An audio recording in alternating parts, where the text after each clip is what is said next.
Family inheritance is always a fun little topic, isn't it? Especially when one sibling has kids and the other has kids and one has a rabbit? Need I say more? G'day there guys, it's your main man Markee and welcome back to another episode of r/AmITheA, your home of weird stories, hot topics and just drama. Now if you love today's bloody good content, I want you to sit back, relax, chug a prawn of the Barbie and get ready for some bloody controversial topics. Let's go. Am I the a-hole for suggesting my sister get a smaller portion of inheritance or none at all? So I'm a 35-year-old woman.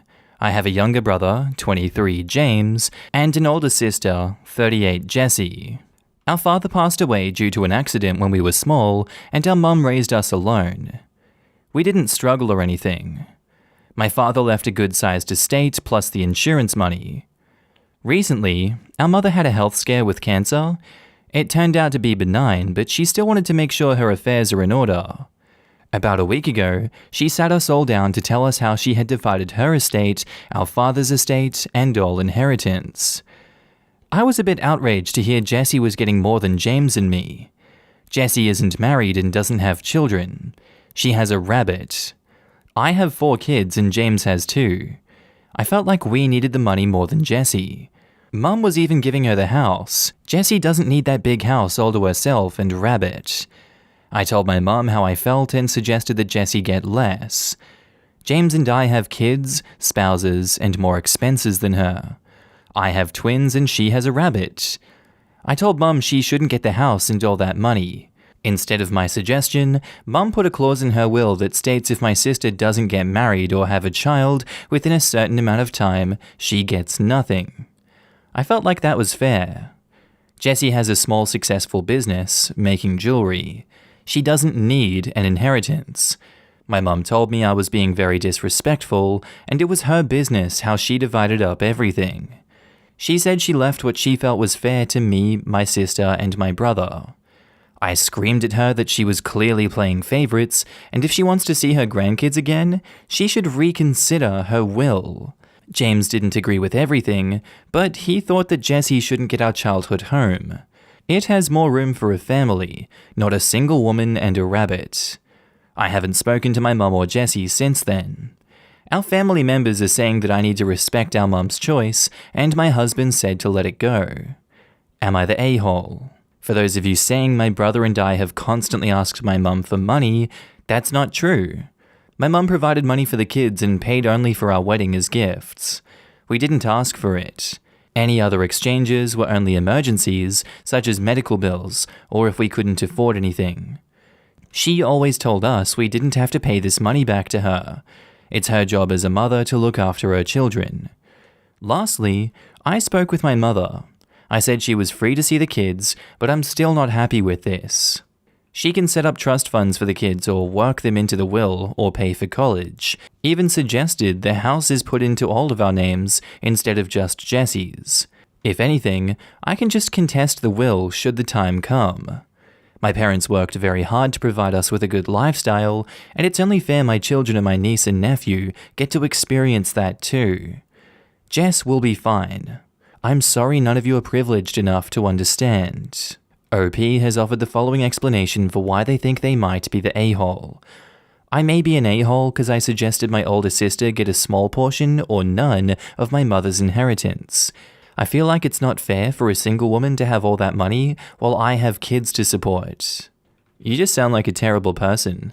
I mean, she chose not to have kids and you chose to have kids. Does the fact that you're able to pop kids out of you entitle you to money and her no money? Why can't she turn back around and say, you're awful with your own money. You obviously can't support your kids if you need it. You're just going to blow this money in the future. Obviously, you deserve to be cut out of the will because you don't know how to handle money if you need this. It won't teach you any good lessons. We could really just pull any old excuse out of the hat, and it would be on the same level as your stupid excuse for her not getting any money.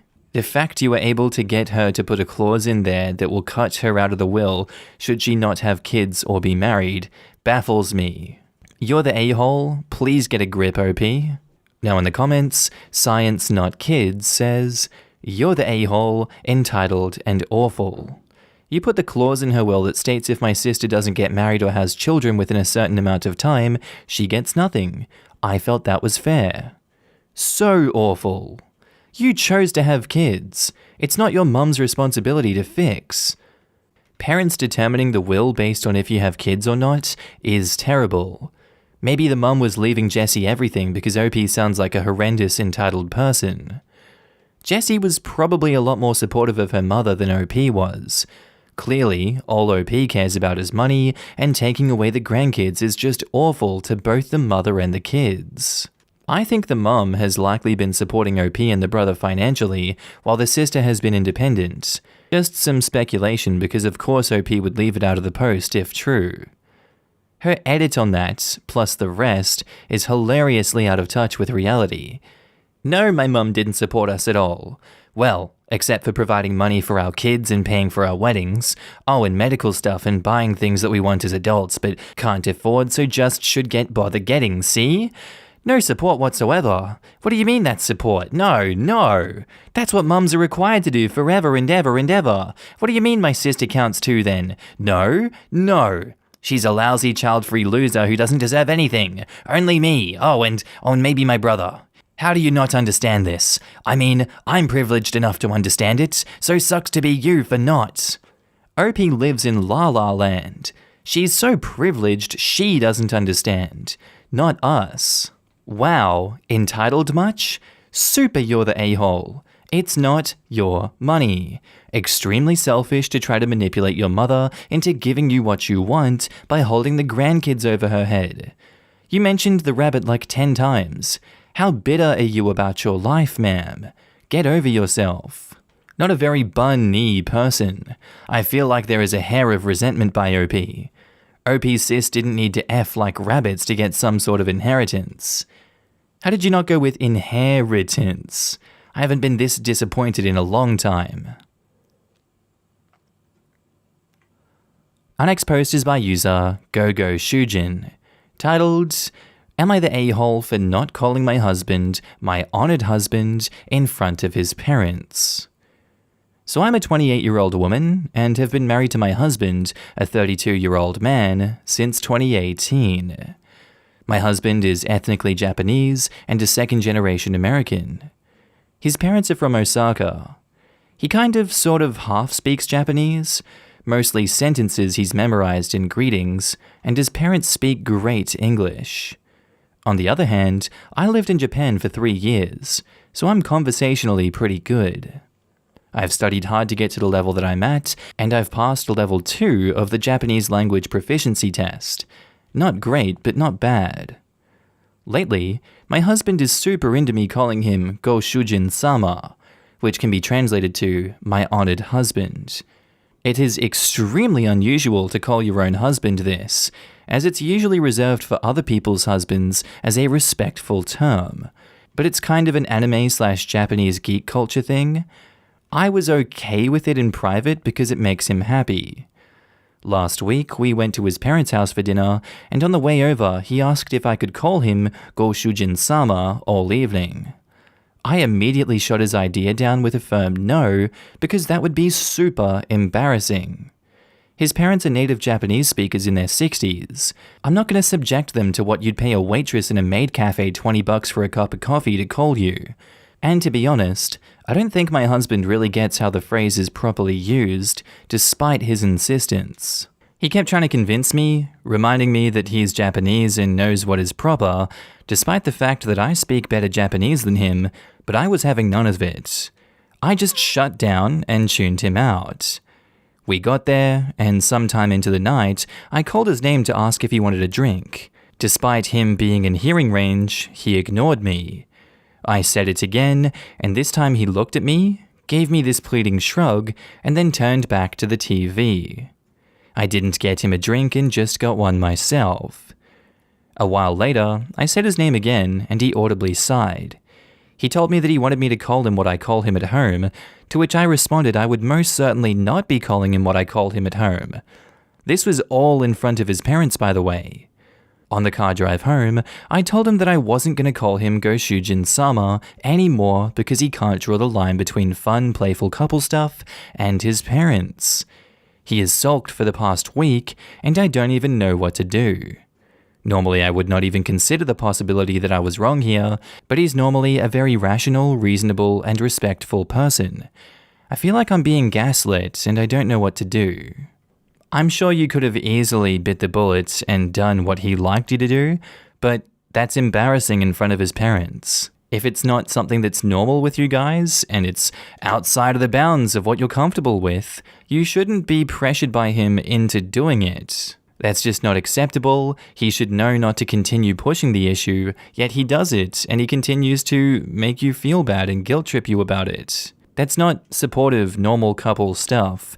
That's manipulation by him, emotional manipulation. That's not an over-dramatization. That is literally what is happening here. He needs to stop what he's doing. He needs to understand you're not going to call him that in front of his parents. You've already told him why, and if he keeps going on, there are consequences to these actions. I don't know what those are, but you need to decide that for him. Not the a-hole in this situation. Now in the comments, jkun31 says, "Not the a-hole. This is so cringe. Glad I'm not the only one to feel this way."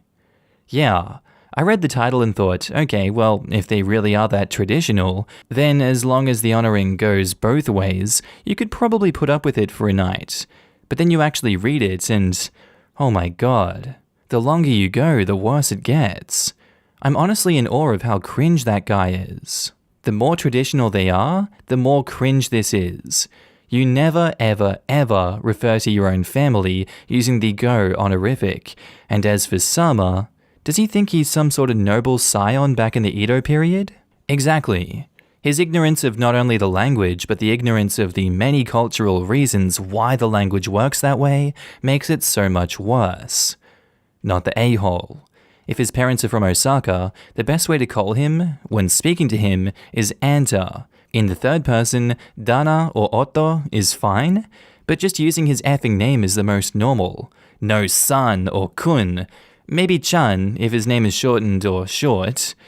Osaka culture is all about intimacy and ignoring honorifics or getting past them as quickly as possible. Talk to your mother-in-law. Ask her what she calls her husband in Japanese.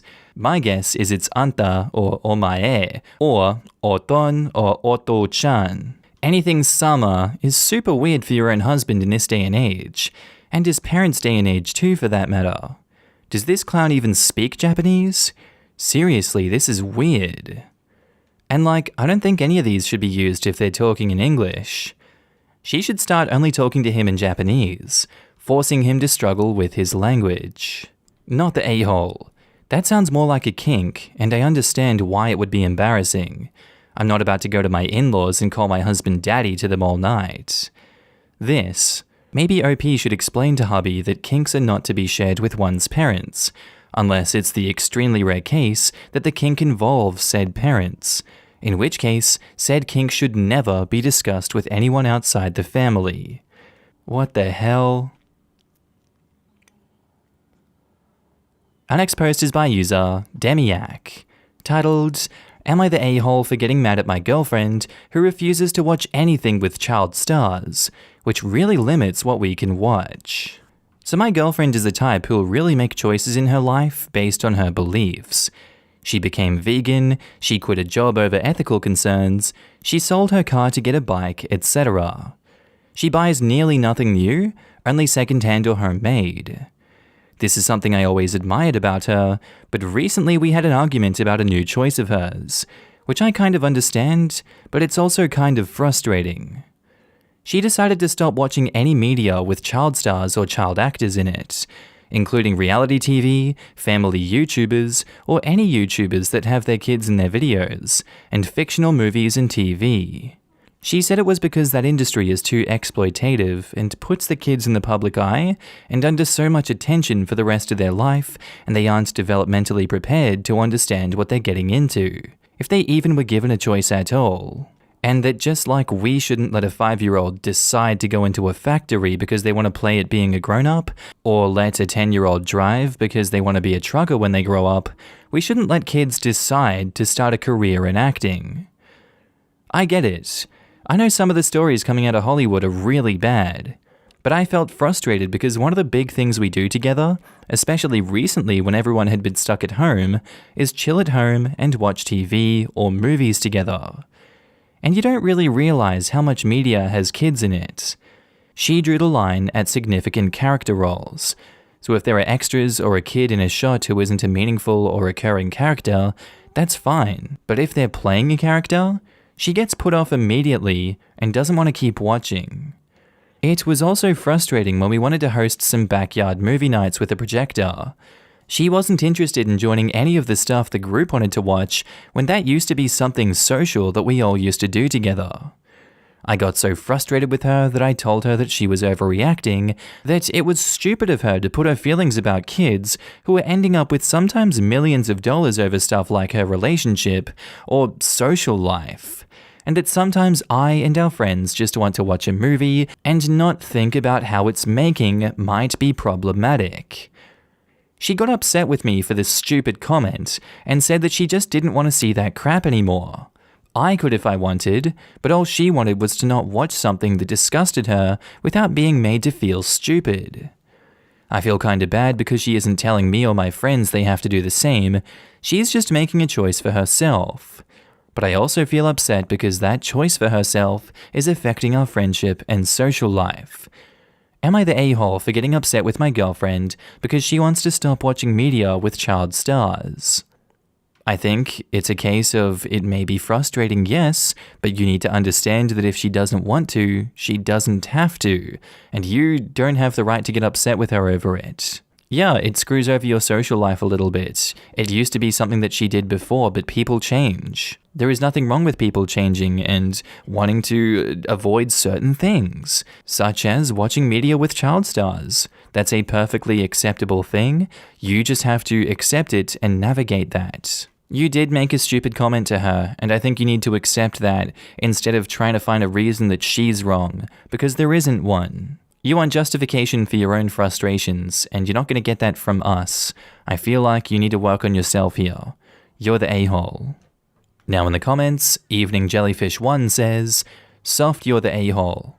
You shouldn't have called her stupid, as her point is very valid, and it's honorable of her to stick to her beliefs this strictly. That said, she seems to be a bit of an extremist to the point where it's likely you two aren't compatible. If she really wants to live a 100% ethical life, she won't be able to do much of anything anymore. Human beings existing causes damage to the planet and society. It's just inevitable. It's also totally possible that the girlfriend has OCD as well. This kind of ethical black and white, won't budge attitude is common with moral scrupulosity OCD. Source, and person with OCD, including moral scrupulosity OCD. Regardless, it was an a-hole move to call her stupid. It's really common with BPD as well. A lot of neurodivergencies result in black and white thinking. Prairie Mountain Zen says, "You're the a-hole. You always admired your girlfriend's morality and humanity until it inconvenienced you. Now you're pressuring her and trying to guilt her into going against her beliefs because you and your friends would really rather not think about problematic things. Why can't you and your friends get more creative with your gatherings? Why do you always have to watch movies? Can't you play board games or something like that?" Probably because this stuff didn't inconvenience them. No mention that she forced them to be vegan, ditch the car, etc., but what they watch together does cause a definite effect. But it doesn't sound like she's forcing the movie thing on anyone either. OP said she wasn't interested in joining them, not that she demanded they change the movie they're watching. That's like a vegan choosing to sit out of your hog roast night. I think the root of it all is that OP is just salty his girlfriend isn't organizing the movie event anymore and doesn't want to do all the work himself. And Ecstatic Turnover 55 says, "I'll go with no a-holes here, but you're on a thin line. Like you say, she's not forcing it on you. So it's entirely up to her if she's happy to forego these social events, etc., but you can still go. It almost affects you, but not really. You still do watch TV together. It just takes longer to find something. But I won't dismiss the fact that it's nice to have her around when with friends. So yeah, I get both sides."